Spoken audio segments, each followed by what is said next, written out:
জাগ্ৰত অগ্নিনাভ মন্দিৰত অলপতে দুগৰাকী মহিলাই নিজৰ দেহত ভগৱান আহিছে বুলি মন্তব্য প্ৰকাশ কৰি প্ৰদৰ্শন কৰা এই বিশেষ ভংগীমা স্বচক্ষুৰে প্ৰত্যক্ষ কৰিলে মন্দিৰ ভাগত উপস্থিত থকা শ শ শ্ৰদ্ধালু তথা উক্ত দিনটোত মন্দিৰ দৰ্শনৰ বাবে অহা জনপ্ৰিয় অভিনেতা আকাশদ্বীপেও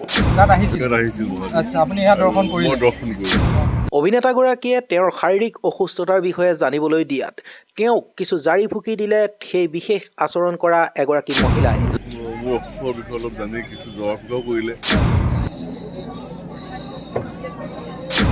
ইফালে মন্দিৰ ভাগক লৈ কোনো ধৰণৰ বিতৰ্ক নকৰিবলৈ সকিয়নি প্ৰদান কৰিলে আনগৰাকী মহিলাই।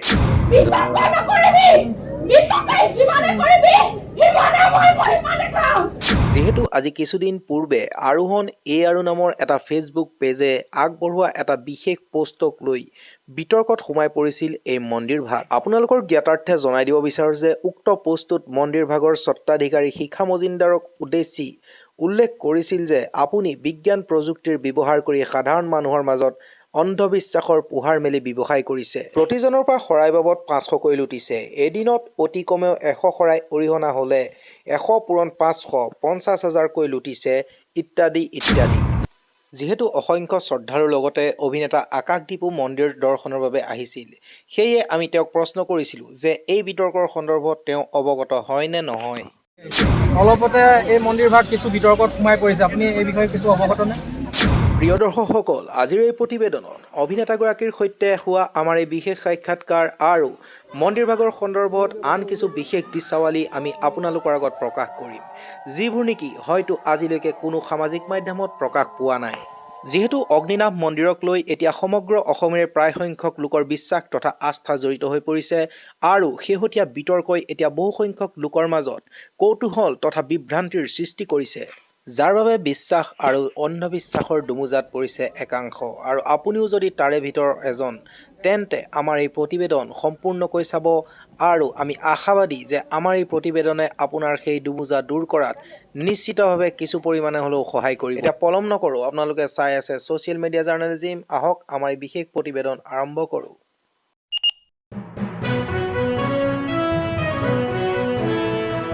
নমস্কাৰ, আমি বৰ্তমান নাজিৰাৰ যি জাগ্ৰত মন্দিৰ অগ্নিনাভ মন্দিৰৰ সন্মুখত আছোঁ। আজি আমাৰ কাষত আছে জনপ্ৰিয় অভিনেতা আকাশদ্বীপ ডাঙৰীয়া, গতিকে তেখেতৰ পৰা আমি কিছু অনুভৱ জানিব বিচাৰিম। তেখেতে আহি ইয়াত আজি সেৱা জনালে।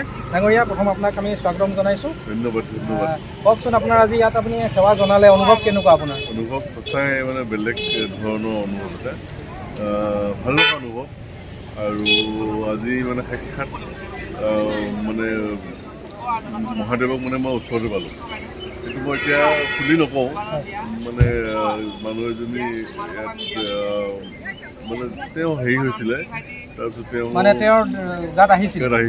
আচ্ছা, আপুনি ইয়াত দৰ্শন কৰিলে? মই দৰ্শন কৰিলোঁ আৰু সঁচাই ভাল লাগিল, খুবেই ভাল লাগিল। আচ্ছা, যিগৰাকী মানুহৰ গাত মহাদেৱ আহিছিলে তেখেতে কেনেকুৱা কৰিছিলে অকণমান আমাৰ দৰ্শকসকলক জনাব বিচাৰিব? তেনেকুৱা ভংগীবিলাক এতিয়া দেখাব নোৱাৰিম মই। হয়, বেলেগ ধৰণৰ অনুভৱ মানে খুবেই মানে সেইটো নাচিছিল তেওঁ।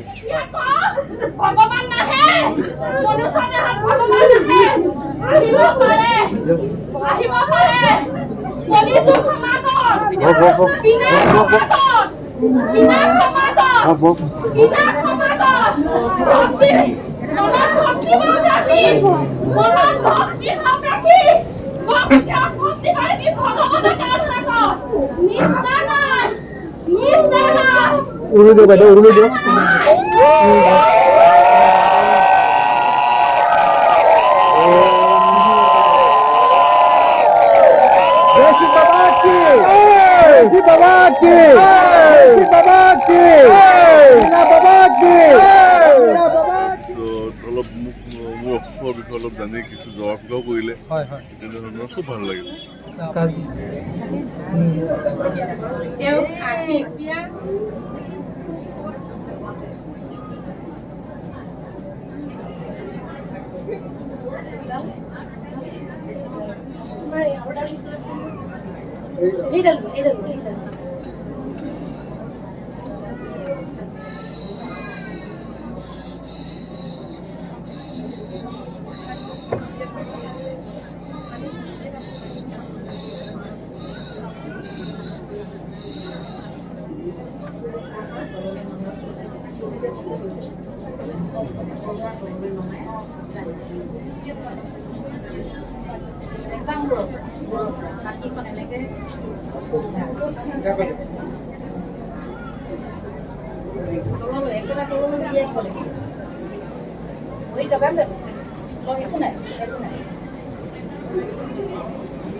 আপুনি কেনেকুৱা ধৰণৰ কি আশা লৈ আহিছিলে অলপ আমাৰ আগত ক'ব বিচাৰিব নেকি? নাই সেইটো নকওঁ।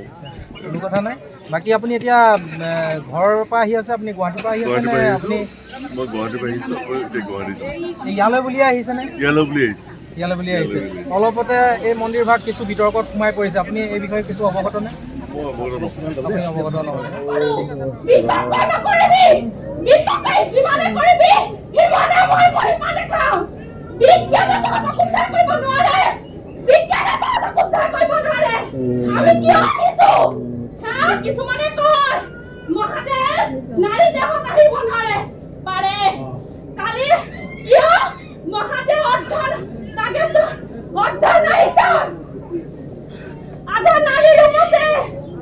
ঠিক আছে বাৰু, আপোনাৰ খুব মূল্যৱান সময়কণ দিলে বহুত বহুত ধন্যবাদ। ধন্যবাদ।